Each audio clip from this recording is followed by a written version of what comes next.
আজকে ইফতারে মজাদার চিকেন কিনোয়া রেসিপি বানালাম। তো চলো রেসিপিটা তোমাদের সাথে শেয়ার করি। আর ডায়েটে আছো যারা তাদের জন্য একটা বেস্ট রেসিপি হতে পারে ইফতারের জন্য। তোমরা সবাই বলো ডায়েট ফ্রেন্ডলি ইফতার রেসিপি দিতে।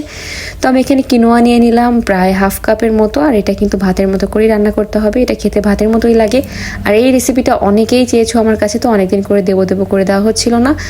কিনোয়াগুলো নিয়ে নিলাম। এবার আমি খুব ভালো করে একটু পানি দিয়ে ওয়াশ করে নিব। কিনোয়া কিন্তু প্রোটিনে ভরপুর, ফাইবার আছে, প্লাস এটা হজমে সাহায্য করে। যাদের ব্লাড সুগার আছে সেটাও নিয়ন্ত্রণ করে। যাদের পিসিওএস আছে তাদের জন্য অনেক ভালো, অনেক কম ক্যালোরি। তো যারা ডায়েট করছো তাদের জন্য কিন্তু খুবই ভালো একটা অপশন। চিকেন নিয়ে নিলাম, এগুলোকে খুব ভালো করে ওয়াশ করে নিলাম। চিকেনের হাড়ও নিয়েছি।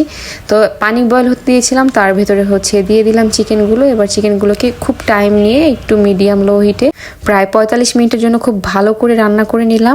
এই কিনোয়াটা অনেক রকমভাবে রান্না করা যায়, তবে আমি চিকেন দিয়ে রান্না করছি, তাহলে কিন্তু খেতে অনেক বেশি ভালো লাগে। আমার কাছে খুবই ভালো লাগে এভাবে রান্না করে খেতে।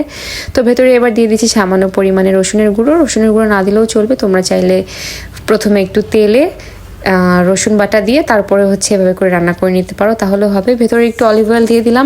ধুয়ে রাখা কিনোয়াগুলো এবার আমি পানির ভেতর দিয়ে দিলাম। মিডিয়াম লো হিটে করে নিব রান্না।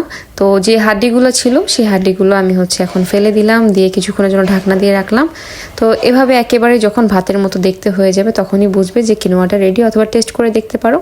এবার এক সাইডে আমি ওটাকে দমে রেখে কুমড়া রান্না করতে চলে আসলাম। তো অলিভ অয়েল দিলাম, রসুন কুচি, পেঁয়াজ কুচি, সামান্য পরিমাণে ধনিয়া জিরা, হলুদ গুঁড়ো আর লবণ দিয়ে কিছুক্ষণ নাড়াচাড়া করে তার ভেতরে কেটে রাখা কুমড়োগুলো দিয়ে নিলাম। তো আমি আজকে ইফতারে কি খাচ্ছি সেই রেসিপিটাই তোমাদের সাথে শেয়ার করছি। আর স্পেশালি কিনোয়া রেসিপিটা শেয়ার করলাম। তো ডিম পোচও করে নিলাম সাথে একটু অলিভ অয়েলের ভেতরে। তো একটা প্লেটে নিয়ে নিলাম ডিম পোচ, একটুখানি শসা। এবার যে কুমড়াটা রান্না করে রেখেছিলাম সেটা দিয়ে দিলাম চিকেন কিনোয়া। আজকে ইফতারটা খুবই হেলদি, প্লাস অনেক বেশি টেস্টি, ওয়েট লস করতে সাহায্য করবে।